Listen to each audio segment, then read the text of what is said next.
Hello, everybody. My name is Christopher Saunders, and this is the Connecticut Sports Talent Show, where we talk all things talents in Connecticut.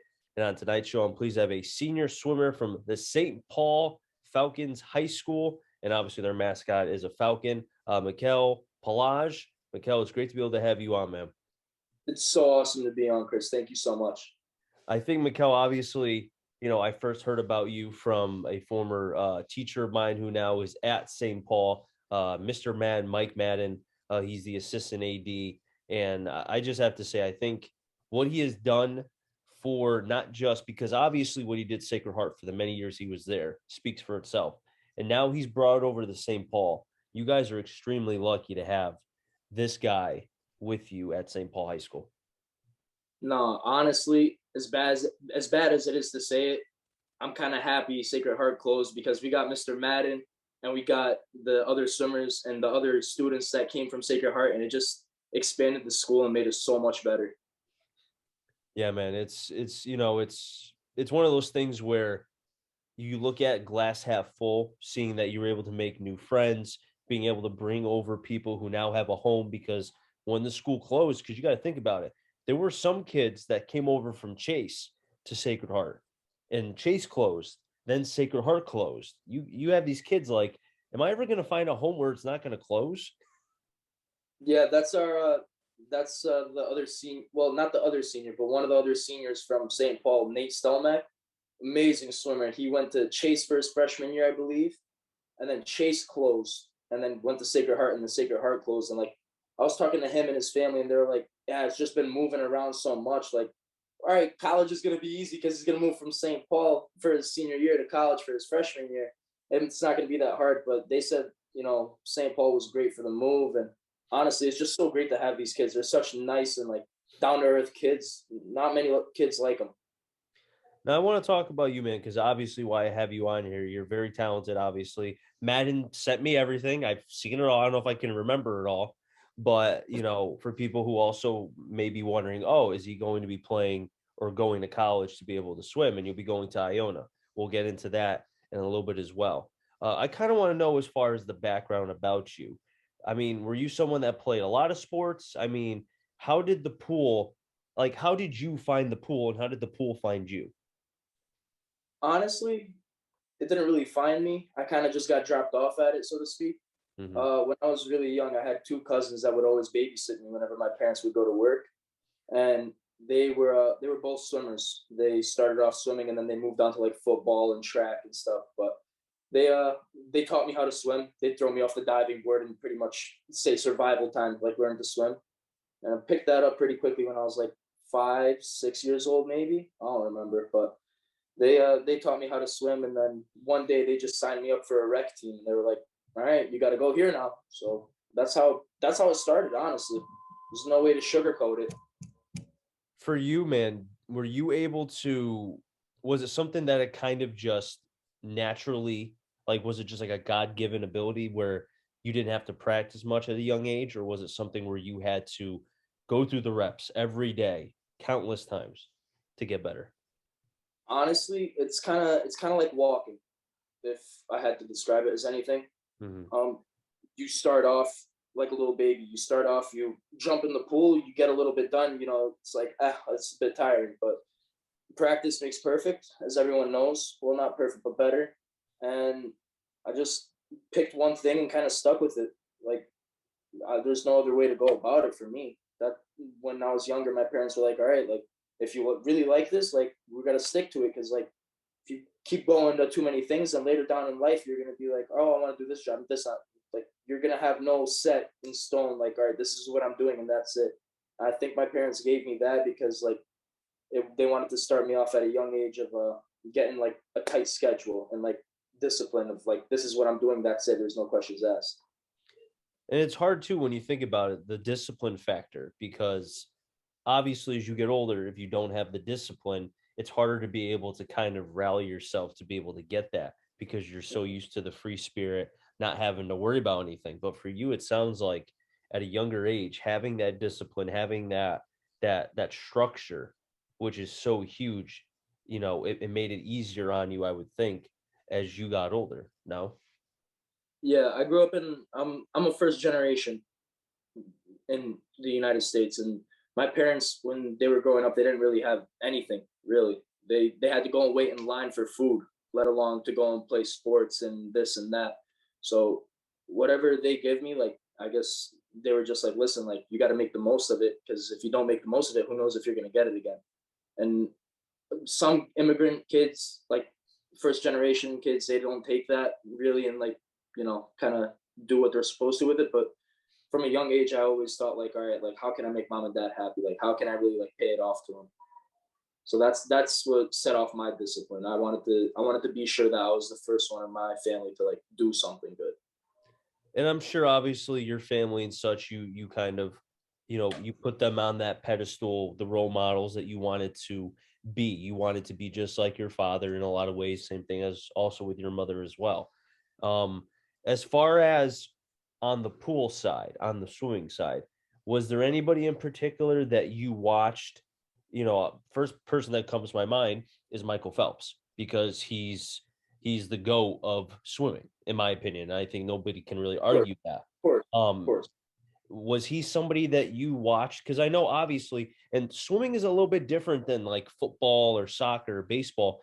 It's not on like football's on every Sunday, Thursday, Wednesday, Monday. It's probably on every day of the week now. Baseball is on 162 times, not counting the postseason. Yeah, Swimming, it's a little bit different. It's not on TV that much. no. Honestly, when like I said, when I was growing up, like we didn't really have too much. And think about the Olympics and stuff like that. It was once every 4 years. So really, no. Honestly, I just looked up to my cousin Joseph.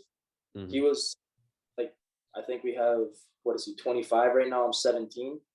So that's what, 7 year gap, I think. And honestly, like he was my best friend growing up. He's who I wanted to be when I was growing up.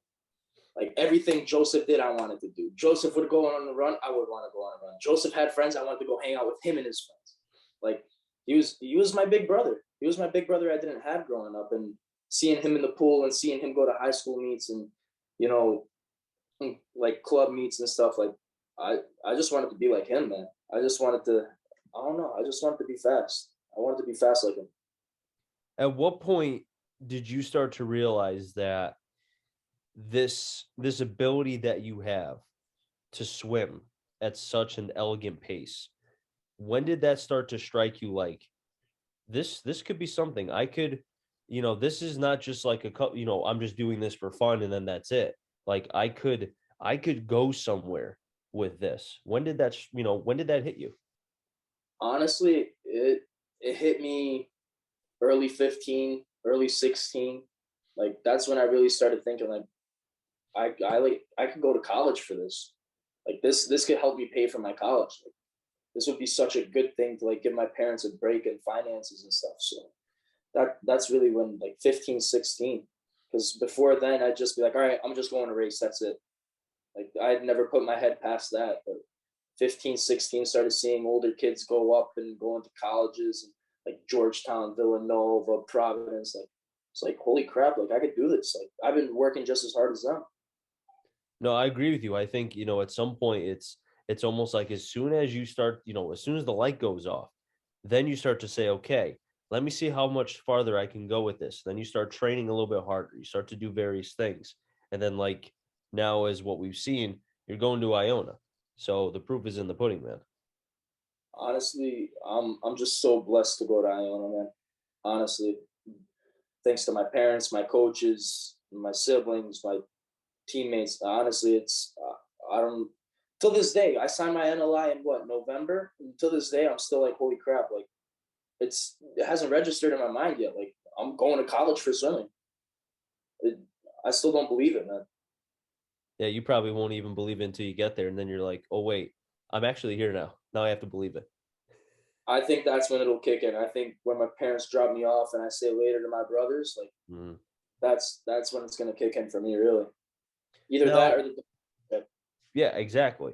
Now, a question I have for you as far as because you talked about 15, 16 was when you started to really realize that you could go somewhere with this.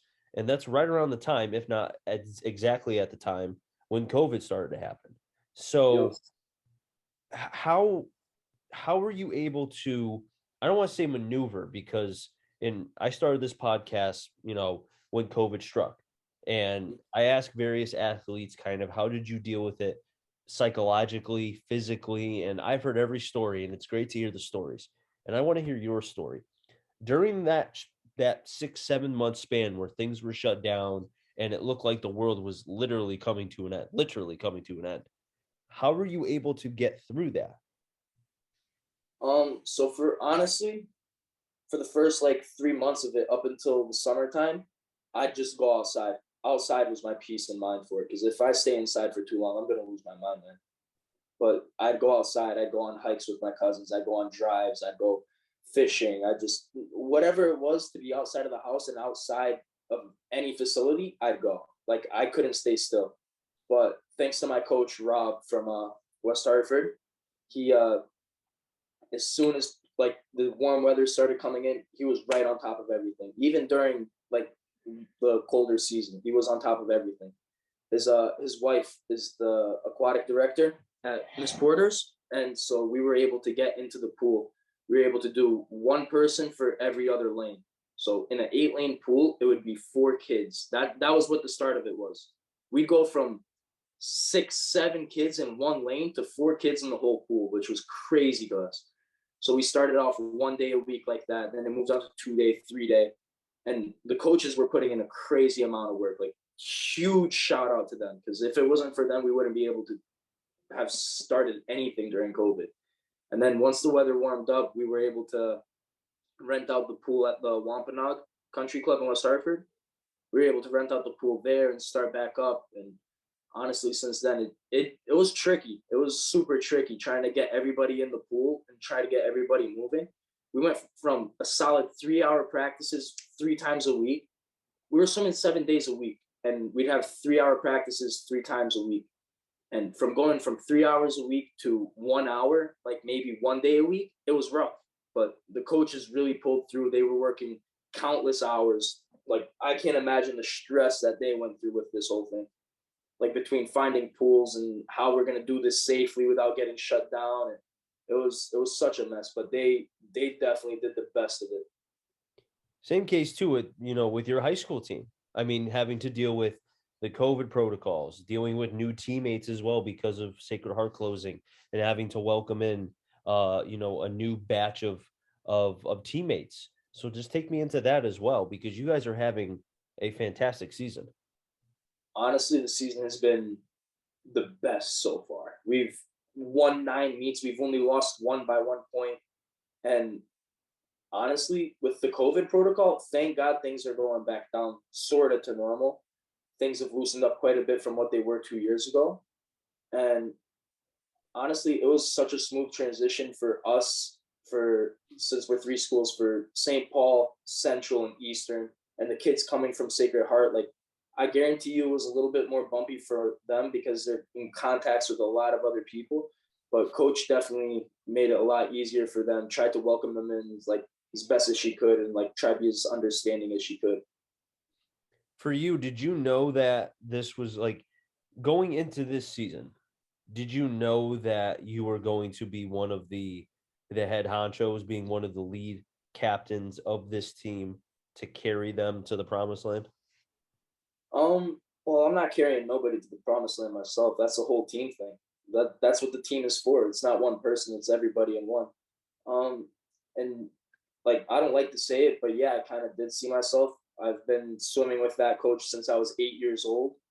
I've known her for quite a while. I was a freshman on the team, and after the seniors graduated my junior year, they're like, "Yeah, man, like you're next up. Like that's it." It's like, nah, like I don't like to say it, but I mean, it's not one team. It should be one cat. Like it shouldn't be one captain, but there should be somebody with charge to put their foot down. Like, listen, hey, this is what we got to do. This is how we're gonna do it. But honestly, a team should be a team. Everybody should have a say. Nobody should be over anybody else. And if you got something to say, you should say it to that person. That's how a team should work. It's a family. Was there a point during this season where, just like how at some point you mentioned 15, 16, that you started to realize that this talent you could take further?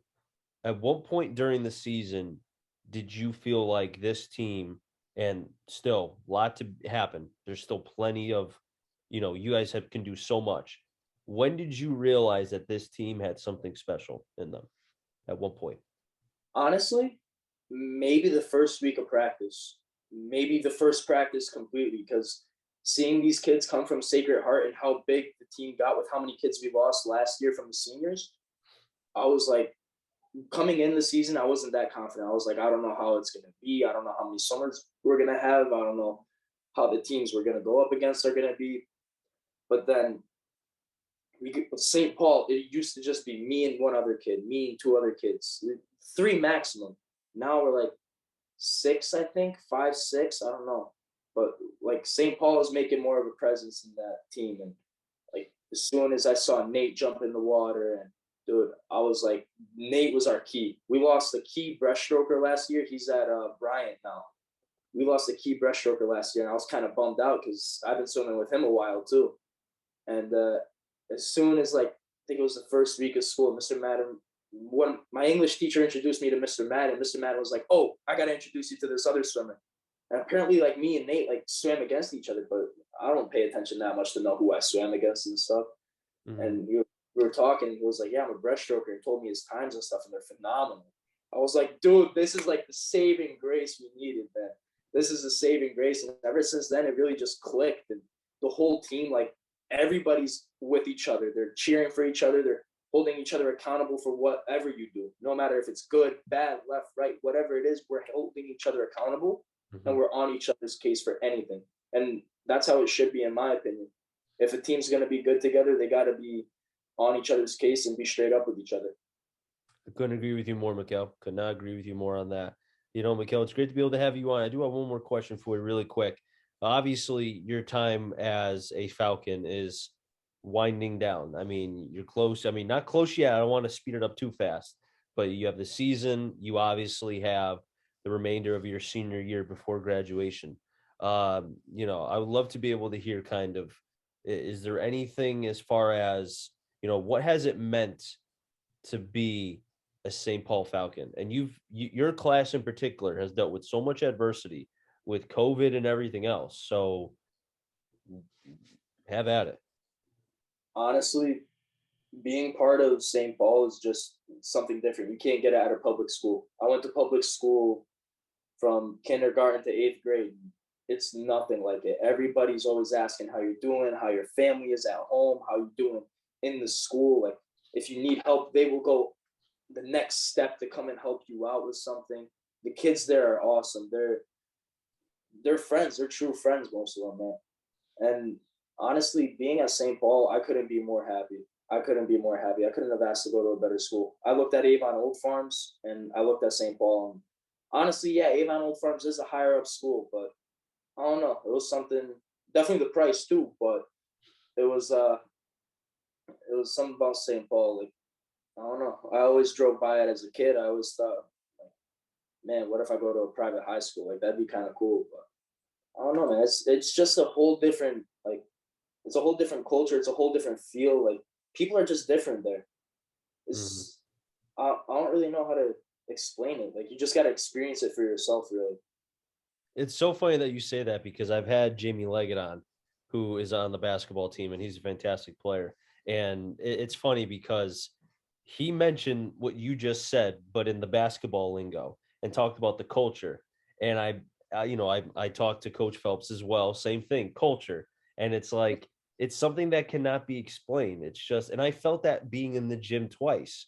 And I told Madden this. I was like, I never went to this school, but the both times that I have been here calling games, I felt like I was a part of the family. I can't explain how. It just felt like that, and I could see what you're saying. It carries out from the courts, the pool, the fields, whatever it is. It carries out throughout there into the school, and you'll just feel that culture, like you said, you felt. You'll Mm. feel that no matter where you are in the school. It's like I said, man. It's something that like you just can't describe. You just have to experience it. It's everybody's with each other. There's no holding back. Miguel, it's great to be able to have you on, buddy. I wish you nothing but the best of luck the rest of the season, both you and your team. And also, if I hope you stay in touch as well as at Iona as well. And I'll definitely be keeping track of how you're doing for sure. For sure, man. Thank you so much for having me on. I really, really appreciate it, man. No problem. I'll wrap things up here in the Connecticut Sports Talent Show. So until next time, stay safe. Remember, CT stands for Connecticut Town. I'm our journey. Find them all. Enjoy the rest of your day, everybody, and be well.